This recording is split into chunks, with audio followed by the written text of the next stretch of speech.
Only a few days left to go. We're on day 11. Spooky season is still upon us, and I'm loving this advent. It's the 13 days of Craftoween from Spellbinders. Let's take a look at what we have.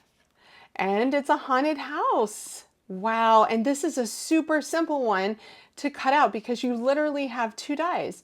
You have the backer that cuts out all the windows and doors, all the backings, and then you have the front piece. So this is a super easy one to put together and add to a card. The sentiment on this one is enter if you dare. So let's take a look at how easy this one is to put together. Let's take a look at the day 11 die set, all cut out.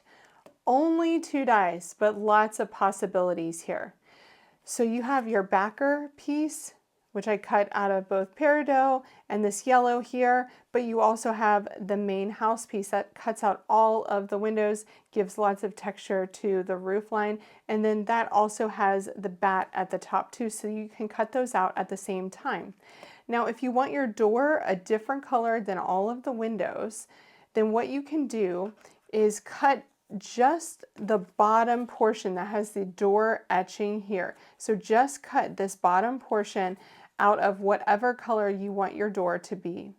Then place that piece, I'll show you how I did it. Place that piece like that right in here so that it lines up just like that, and that will cut the door out of whatever color you just want your door to be. So, and if you just cut out the bottom portion, then you won't be wasting much paper at all. So that's how you can do that. I have an idea using this one, and I want to create a light up card with this one. I'm going to do an inlay light up, which I think will make this look really clean and really cool, and it's not going to take much time at all. So let's get started. I did a bit of pre-planning, and I used the background die here to cut out the center of a piece of Peridot cardstock. Now I do want to make this background look a bit creepy, so I'm going to use AVOCADO ink from Concord and 9th to add that shadowing around the edges. The one great thing about creating Halloween cards is that you don't want your blend to look beautiful and perfect. It can look a bit messy and creepy. And so if you feel like you're not a great blender, then go and create a Halloween card. It'll be perfect. So now I'm just using some Stellar ink from Simon Hurley. This is Black Widow to add that black around the edge too. See how it looks like the center is just glowing? And I did this on our day 2 card too. So if you haven't watched that, be sure to go back and watch that one. But it just creates such a cool effect using Peridot cardstock, some darker green ink, and black.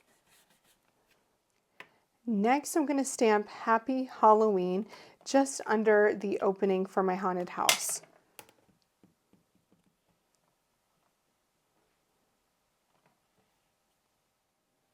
Okay, I have my indigo paint from the watercolor mixing set, and I'm just testing out my splatters to see if they're too large, and they really are. So I'm going to grab some more water, add that to my palette. I'm going to place my card in here and just try my best to get just a few small splatters. I don't have much paint on here. Okay, I'm going to stop there because my splatters are not being very small today, so I'm just going to leave it right at that. Okay, now I'm going to adhere my vellum to the back side of that die cut opening.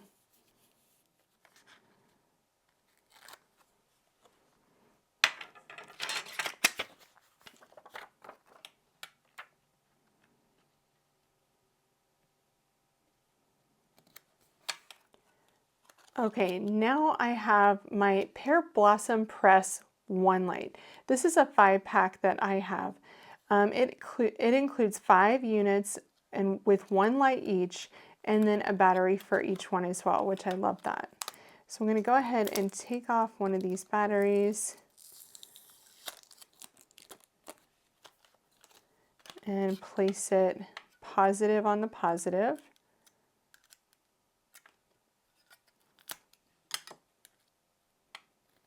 Just like that. And then you can see the little light.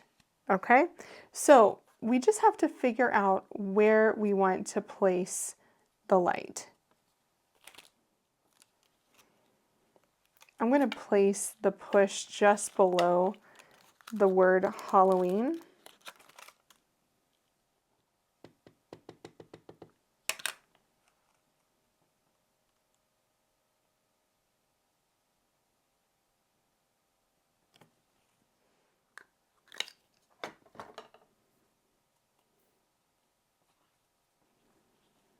Now I'm going to inlay my house into the opening. I'm going to put my door into.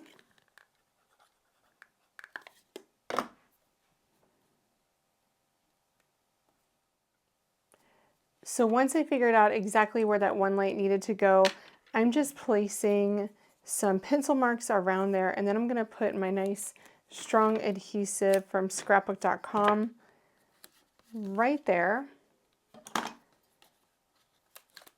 And I can get this in place.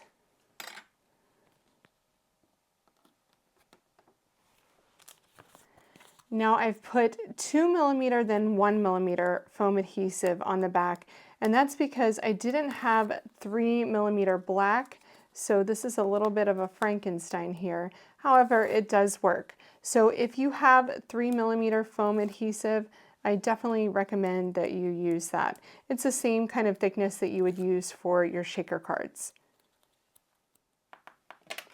That is so cute. It works. Hooray. Okay, so let's get our bats in place. Maybe give this a little bit of bling too. I'm going to place 3 bats around this haunted house. I might actually perch this one right here on the top, just because I had an ink splatter there that I didn't like and I want to cover that up. To finish up this card, I'm going to grab some of those purple sequins and add them kind of in a diagonal, maybe to the card front. That looks cute. Okay, let's get these put in place.